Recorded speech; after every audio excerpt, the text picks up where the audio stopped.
જિલ્લા ભાજપના નવા કાર્યાલયનું ભૂમિપૂજન થઈ રહ્યું છે। સીઆર પાટીલના હસ્તે ભૂમિપૂજન અંદાજિત ભારતીય જનતા પાર્ટીનો કાર્યકર્તા જો એનો જન્મદિવસ હશે તો એ બ્લડ કેમ્પનું આયોજન કરશે, એ કોઈ સંસ્થામાં જઈને એ સંસ્થામાં મદદ કરશે, એવી સેવાકીય પ્રવૃત્તિ એ જન્મદિવસને લઈને કરશે અને એના કારણે લોકોમાં પણ થાય છે કે આ કાર્યકર્તાનો જન્મદિવસ છે છતાંય કોઈને કોઈ સેવાકીય પ્રવૃત્તિ સાથે એના જન્મદિવસને સાંકળીને સેવા કરે છે।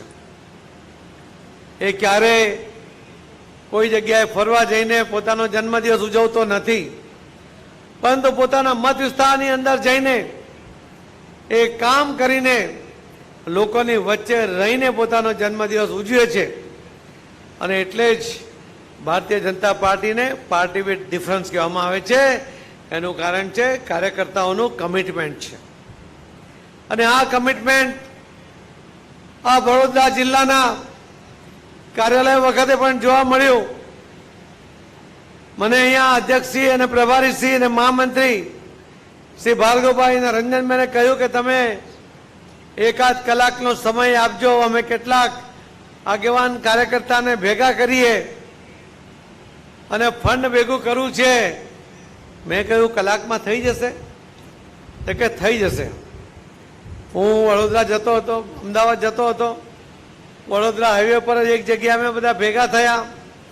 મને કહેતા આનંદ અને ગર્વ થાય છે કે ભારતીય જનતા પાર્ટીના કાર્યકર્તાઓએ 1 કલાકની અંદર 8 કરોડનું ફંડ એ અહીંયા જમા કરાવ્યું છે। એમાંથી 2 કરોડ ને 11 લાખ રૂપિયા બાંધકામ માટે એ પણ બેંકમાં જમા થઈ ગયા છે। જમીનના પૈસા ચૂકવાઈ ગયા છે અને એનો દસ્તાવેજ પણ થઈ ગયો છે, એનો પ્લાન પણ મંજૂર થઈ ગયો છે। એપ્રિલ 6 એપ્રિલ ભારતીય જનતા પાર્ટીનો સ્થાપના દિવસ, તે દિવસે આ વડોદરા જિલ્લાનું કાર્યાલય આ કમલમ સંપૂર્ણપણે એનું લોકાર્પણ થાય એના માટેના એક પ્રયત્ન શરૂ થઈ ગયા છે।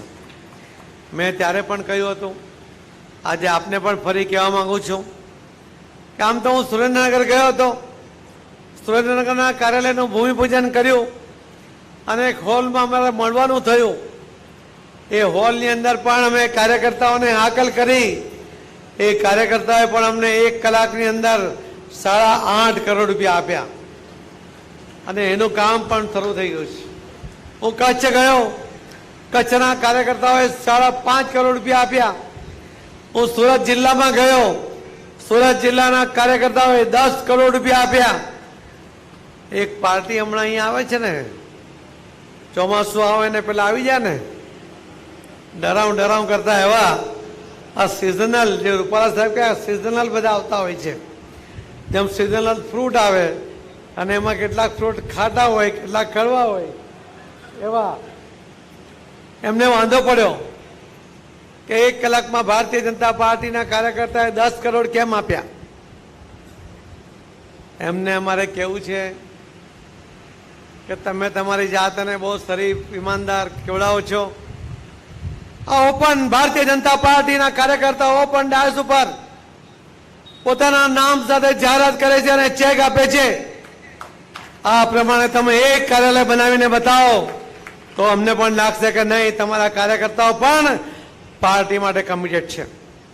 જે પાર્ટી ભાડાના ટટ્ટો રાખીને અલગ અલગ વિસ્તારમાં સંપર્ક માટે લોકોને મોકલે છે, લોકોને ગેરમાર્ગે દોરવાનો પ્રયત્ન કરે છે અને ગુજરાતમાં કોઈ સ્થાન નથી। અને પેલી કોંગ્રેસ હમણાં ભારત જોડો યાત્રાને શરૂ કરી, એના માજી પ્રમુખ, એમના માટે બીજો શબ્દ તો આપણે વાપરાય નહીં, પણ એમણે ગુજરાતના ભારત જોડોમાંથી બહાર કાઢ્યું। એ ભારત જોડોમાં ગુજરાતને સમાવિષ્ટ કરવાને પણ એમની માનસિકતા નથી। ગુજરાત માટે એમને કયા પ્રકારનો ભાવ છે એ આ કોંગ્રેસની માનસિકતા એની ભારત જોડો યાત્રામાંથી ગુજરાતને બહાર રાખીને જોવા મળી રહી છે। અને પેલી આપ પાર્ટી જેણે ગુજરાતના નર્મદાના નીરને, કચ્છના લોકોને સૌરાષ્ટ્રના લોકોને જ્યાં પાણીની ખૂબ જરૂરિયાત હતી એને લગભગ 15-20 વર્ષ સુધી આ પાણીથી વંચિત રાખવાનો એક ગુનો કર્યો છે. એવા લોકોને આ પાર્ટીએ પોતાના લોકસભાના ઉમેદવાર બનાવ્યા હતા. આ તો અર્બન નક્સલાઇટ છે, જેને એમણે ઉમેદવાર બનાવ્યા હતા મેઘા પાટકરને. એ મેઘા પાટકરના શબ્દો તમે જો, એનો રેકોર્ડ ચેક કરજો. એમણે કહ્યું હતું કે આ ડેમ કોઈ હાલતમાં બનવા નહીં દઉં. નર્મદાનો ડેમ બનશે તો એને કહ્યું પાણીમાં ડૂબી મરીશ. ખૂબ બડા એને પ્રયત્ન કરી જોયા. ડેમ બન્યો ત્યારે એને કહ્યું કે ડેમ ભલે બની જાય પણ હું કચ્છ અને સૌરાષ્ટ્રને પાણી નહીં જવા દઉં. આવા ગુજરાત વિરોધી અર્બન નક્સલાઇટ લોકોને જે પાર્ટી ટિકિટ આપે છે, જેને ગુજરાતના મુખ્યમંત્રી તરીકે પ્રોજેક્ટ કરવા માંગે છે, જે ગુજરાતના હાડોહાડ વિરોધી છે, એવી પાર્ટીને ગુજરાતમાં ઘૂસવા ન દેવાય. એના માટે આંખમાં તેલ રાખીને જાગતા રહેજો, એ મારી આપ સૌને વિનંતી છે. મને તો ઘણીવાર નવાઈ લાગે છે કે કોઈ પોલિટિકલ નેતાઓ કદાચ પોતાના હિતમાં નાનું મોટું જૂઠાણું કે નાનું મોટું ટ્વીસ્ટ કરીને વાત કહેતા હોય છે.